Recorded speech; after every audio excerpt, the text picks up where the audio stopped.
Bonjour à tous. Avant de vous emmener à Cuernavaca voir le monstre Olmec, je vais revenir sur plusieurs pétroglyphes que je vous ai montrés dans ma dernière vidéo sur Acapulco. Des pétroglyphes qui ont suscité de l'intérêt chez certains d'entre vous. Je commence par celui où Ruben et Léon m'indiquent qu'ils y voient un humain au-dessus d'un genre de navette ou d'astronef, ce qui est corroboré par Nadia, que je salue, qui y voit effectivement un humain en train de voler sur une machine en forme de drôle d'oiseau. Quoiqu'à y regarder de plus près, on pourrait aussi y voir une embarcation qui flotte. Je vous ai rajouté les quelques autres symboles qu'il m'a été possible de repérer et qu'il est possible de voir gravés sur cette grosse pierre, si jamais ça vous donne des idées pour d'autres interprétations. Et dans un autre commentaire, Madibiki, que je salue également, propose cette comparaison avec un bas-relief sumérien sur lequel on peut voir des pêcheurs qui sont soit à plat ventre sur un genre de bouée, soit sont en plongée sous-marine, tout simplement. Si vous avez d'autres idées, n'hésitez pas à me les soumettre en commentaire. De la même manière, sur ce pétroglyphe où les archéologues voient notamment un singe, mon ami Manu Alterac, que je salue à son tour, voit tout à fait autre chose, si vous voyez ce que je veux dire. Alors, comment est-il arrivé à ce résultat, qui est quand même spectaculaire, il faut bien l'avouer. Je vous montre tout ça en quelques étapes, en lisant le message qu'il m'a envoyé. Il faut savoir lire entre les lignes pour comprendre le langage des oiseaux. Cela peut sembler déroutant au premier coup d'œil, mais une fois qu'on a l'abécédaire de lecture, et merci la ligne de Nazca pour l'entraînement, eh bien j'isole les éléments dans mon esprit, puis je dissèque chaque partie pour trouver le premier indice anatomique et le reste suit tout seul. Mais j'ai rarement la compréhension entière du pétroglyphe. Merci Manu. Impressionnant, n'est-ce pas? Je ne me lasse pas de faire jour, nuit, jour, nuit, jour. Nuit, jour, nuit, jour. Voilà pour le débrief de la vidéo sur Acapulco. Et maintenant, on met le cap sur Cuernavaca.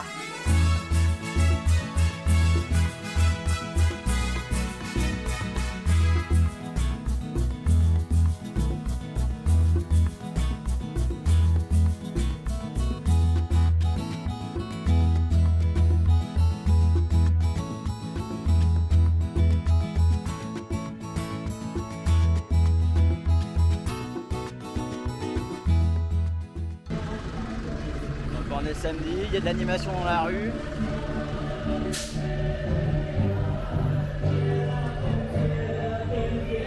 Et alors là, je me dirige vers un marché un peu, je vais dire, un peu plus particulier.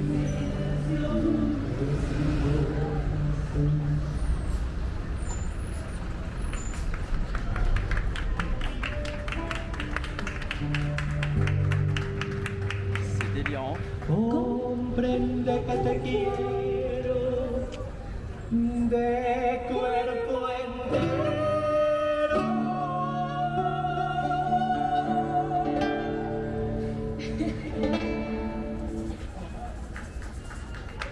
Bravo. On dirait une cérémonie, un marché un peu spiritualo, huile essentielle, encens, bougies. C'est plein de couleurs dans les stands. Franchement, c'est magnifique. On dirait un mélange de traditionnel et de New Age spirituel, nouvelle mode. Donc j'avoue que c'est assez surprenant. Franchement, je suis assez bluffé par l'ambiance. Très zen, très décontracté, très open mind.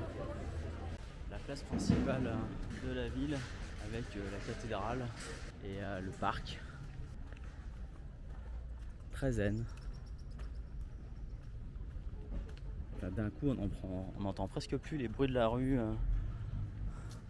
et les bruits du concert. La cathédrale de Cuernavaca, pour laquelle il a fallu 23 ans pour la construire. Et alors, je sais pas si vous voyez là-haut, là, sous la croix, on a un drapeau pirate. Bah, je sais pas si vous avez déjà vu ça dans une cathédrale en fait. la croix de l'église catholique sur deux os en X surmontés d'une tête de mort, le tout en pierre. C'est fascinant ce truc. Voilà, et parfois dans la rue, quand on se promène, on tombe sur ce genre de petite mosaïque sympa sur une façade d'une bicoque qui, au demeurant, comment dire, paye pas de mine, n'est-ce pas? Et là, il y a cette très belle mosaïque, beaucoup de goût, des couleurs, des gens qui pêchent. El Centro Cultural Jardín Borda.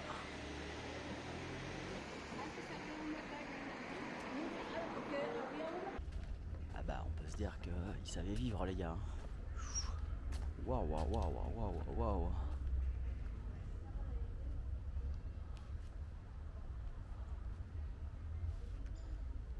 Le jardin de ouf, quoi.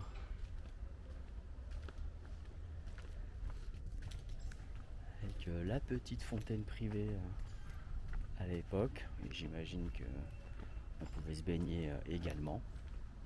Ah bah non, suis-je bête. La piscine est au fond. Ah, c'est peut-être pas une piscine en fait, mais c'est peut-être un gigantesque bassin, je sais pas, de 15-20 mètres au moins. À l'aise quoi. Je pense qu'ils étaient à l'aise. Et pour finir ce tour de Cuernavaca, je pensais pouvoir entrer dans le palais de Cortés, qui est maintenant un musée, pour y voir cet énorme bas-relief en pierre appelé le monstre de la terre Olmec ou le portail de l'inframonde, mais hélas, le musée était fermé, tant pis. Je vais quand même vous montrer 2-3 trucs plutôt intéressants concernant ce monument et sur l'endroit d'où il provient. Tout d'abord, il faut savoir que ce bas-relief est, d'après les archéologues mexicains, l'une des pièces les plus importantes de la culture Olmec, ce qui n'est pas rien. Pour les experts, il représenterait une créature fantastique qui symboliserait l'accès à l'inframonde par l'intermédiaire de cette énorme bouche et ses 4 bandes l'entourant, comme pour accentuer la profondeur de l'entrée. A noter que la bouche en question est suffisamment grande pour qu'un être humain puisse y passer dans le cadre de rituels pour lesquels, par exemple, on pourrait imaginer que l'objectif était de passer vers un autre monde, symboliquement parlant. Ou pas. Les formes à chaque coin seraient des broméliacées, des fleurs que l'on retrouve également sur le site originel. On pourrait aussi y voir des mains à 6 ou 7 doigts. Le nez serait celui d'un félin, donc un jaguar forcément, et juste au-dessous de ce nez apparaît un symbole dans le cercle qui pourrait faire penser au troisième œil, accompagné de ce que les archéologues prennent pour des larmes. Soit. Il ne nous manque plus que les yeux et les sourcils, avec la croix Olmec gravée au sein des pupilles, pour que le monstre de l'inframonde Olmec nous montre tous ces détails. Alors datée de 800 à 400 avant Jésus-Christ, cette pierre aurait été extraite illégalement d'une zone archéologique voisine, il y a un peu plus de 70 ans, et après un périple aux États-Unis, elle a été rendue au Mexique début 2023 et rapportée dans sa région d'origine. Elle est pour le moment temporairement exposée à Cuernavaca avant de retourner là d'où elle vient, à savoir Chalcatzingo, à environ 80 km d'ici. Et quand j'ai lu le nom de cette localité, je me suis dit que j'avais déjà lu ce nom, mais sans m'en souvenir réellement. Ce n'est qu'en préparant cette vidéo que je me suis rappelé d'un pétroglyphe que j'avais pu voir dans une des chroniques du NIRCou d'Anton Parks. Et il se trouve que ce pétroglyphe, représentant cette étrange chaîne, se trouve également à Chalcatzingo, le site que vous voyez sur la photo, là d'où provient également le monstre de l'inframonde Olmec. Alors je vais prendre quelques minutes pour vous décomposer ce pétroglyphe, parce que ça vaut vraiment le coup d'y jeter un œil attentif en présentant la version des archéologues, puis celle d'Anton Parks. Donc tout d'abord, je vous ai détouré en noir tous les éléments de cette scène. Avec le masque transparent, ce sera encore plus lisible. Donc quelle est l'interprétation de cette scène pour les archéologues? Il y a tout d'abord ce personnage avec cette énorme coiffe qui tient entre ses mains une barre cérémonielle sur laquelle est gravé un genre de double spirale, et il y a le même motif sur le siège sur lequel il est assis. Le monument s'appelle El Rey, ce qui signifie le roi. Il se trouve dans ce que les archéologues appellent une grotte stylisée, avec ses 4 bandes qui rappellent le monstre de l'inframonde. Comme cette grotte est surmontée d'un genre d'œil dans lequel on retrouve une croix Olmec, les archéologues l'interprètent comme le profil d'une gueule de félin. De cette grotte s'échappent des volutes qui représenteraient le vent ou la vapeur, et tout au-dessus, les experts voient des motifs ondulés en forme de U renversé, avec au-dessous d'eux des séries de traits alignés, et l'ensemble étant interprété comme des nuages déversant de la pluie. Alors ça n'a pas franchement du tout l'air de nuages, mais enfin, poursuivons. Sous ces nuages, on trouve des symboles ovoïdes avec un corps et une tête, comme une bombe, en fait. Mais non, il s'agit de grosses gouttes de pluie, puisqu'elles tombent des nuages. Pardon. Il y a également ces 6 cercles concentriques qui rappellent bien évidemment le jade, pardon.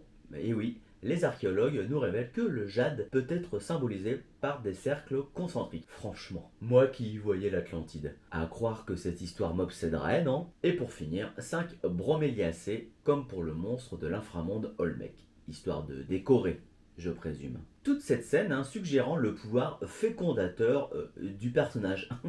Bien évidemment, ça tombe sous le sens, un pouvoir fécondateur.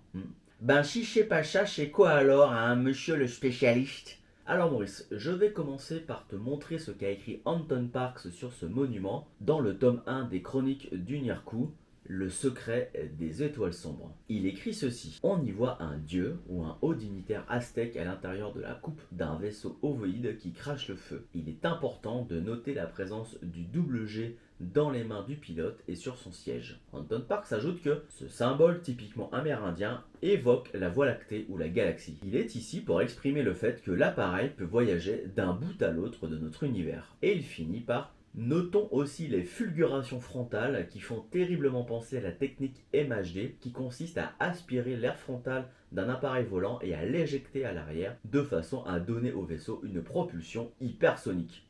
Conclusion: Anton Parks voit un dignitaire amérindien avec un important artefact entre les mains à l'intérieur d'un astronef propulsé à une vitesse hypersonique et il emploie le terme de MHD. Et j'irai même encore plus loin, car il ne décrit pas toute la scène. Je rajouterai pour ma part que ce que les archéologues prennent pour des nuages avec la pluie juste en dessous seraient en fait des Vimana, ces engins volants décrits dans le livre sacré des hindous, le Mahabharata, les traits symbolisant pour moi la poussée des réacteurs pour s'envoler ou se stabiliser. Et dans cette interprétation, les fameuses grosses gouttes ne seraient bien évidemment pas de l'eau, mais des bombes qui chercheraient à détruire le vaisseau de notre personnage. Et je dis ça parce que leur espacement dans la scène qui nous est montrée ne me fait pas immédiatement penser à des gouttes de pluie, mais davantage à un lâcher de bombes. Et donc s'il s'agit de bombes, on peut alors imaginer que la forme que les archéologues prennent pour une bromélia ne serait pas une plante, mais plutôt la symbolisation d'une explosion, d'où le fait qu'on en ait 3 sur la carlingue du vaisseau de notre personnage, si tant est que ce soit un vaisseau, bien sûr. Et les 3 cercles concentriques, me direz-vous, que je vous ai entourés en rouge, peut-être une symbolisation de l'endroit où pourraient provenir ce ou ces vaisseaux. L'Atlantide, peut-être. Alors, est-ce que l'interprétation d'Anton Parks associée à mes compléments vous paraissent crédibles? Qu'en penses-tu, Maurice? Ouais, et j'avoue que je me laisserais bien convaincre. Et au fait, tu as oublié de parler de l'œil au-dessus de la soi-disant carlingue. Ah ben oui, l'œil, effectivement, tu as l'œil. Merci Maurice. L'œil dont je vous disais que, associé aux 4 bandes arrondies en dessous, me faisait beaucoup penser au monstre de l'inframonde Olmec, non?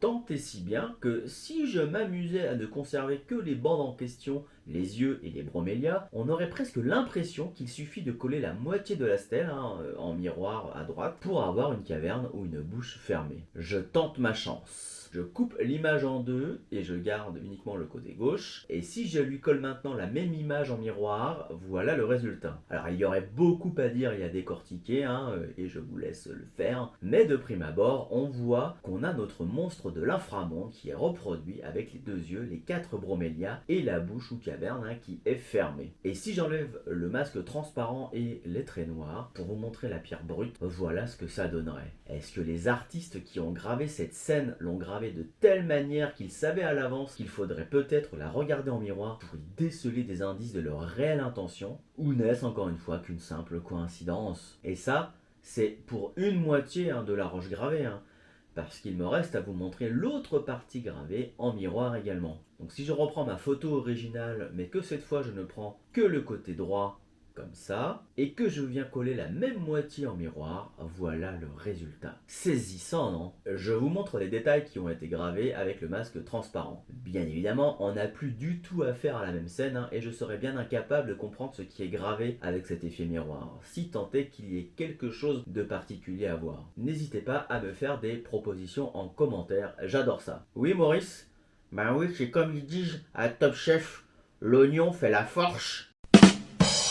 Merci Maurice. En ce qui me concerne, dès que j'ai vu apparaître cette image, je n'ai pas pu m'empêcher d'y voir la coiffe d'un pharaon, avec le cobra qui ressort en haut et des yeux qu'on peut imaginer en bas. J'ai voulu vérifier ça en superposant le masque de Toutankhamon, et si je décale les deux images, hein, comme ça, on pourrait peut-être y voir un petit quelque chose de ressemblant, non? Ou alors c'est mon imagination qui me joue vraiment des tours. En tout cas, je me dis que cette stèle n'a pas encore dévoilé tous ses secrets. Et quand on lit des descriptions du site qui nous disent que à proximité de cette stèle se trouve un groupe de 5 bas-reliefs représentant chacun une créature, un lézard stylisé ou un saurien, et que sur l'un d'eux, une créature saurienne s'attaque à un humain, eh ben je sais maintenant pourquoi Anton Parks s'est intéressé de près à ce site de Chalcatingo. Mais je n'y suis malheureusement pas allé, ce sera pour une autre fois. Par contre, je suis allé à Xochicalco.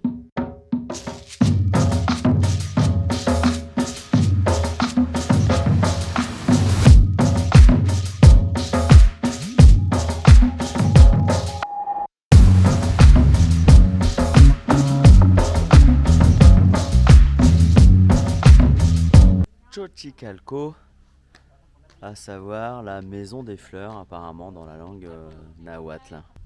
Xochicalco, patrimoine culturel de l'humanité. Je viens de voir un gars qui tapait dans sa main pour refaire le bruit du quetzal, donc juste pour la démonstration et de montrer que c'est presque toutes les pyramides, j'ai l'impression, mayas, zapotèques, mixtèques, pastèques qui refont le même bruit quand on tape des mains. Attention pour la démonstration.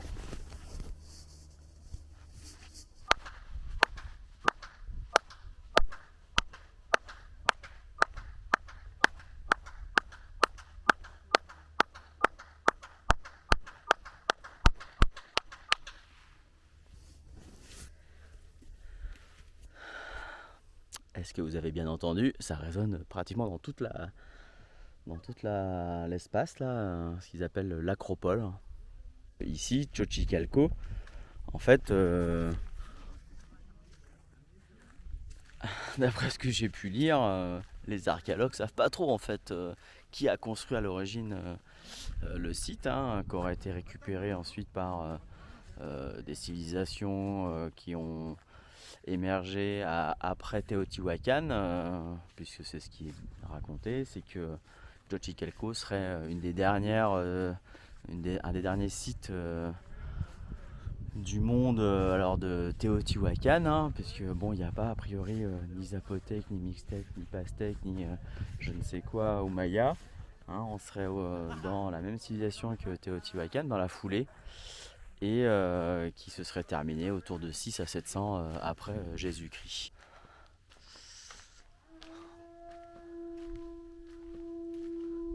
Sans que le site a été refait, rénové il n'y a pas si longtemps que ça.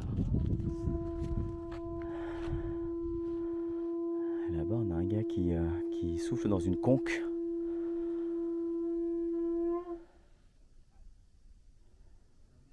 D'où ce bruit si particulier. Et presque en haut de la pyramide, on a une vue imprenable effectivement sur la vallée. Et j'imagine que tout en haut de la pyramide, ça doit être encore plus spectaculaire.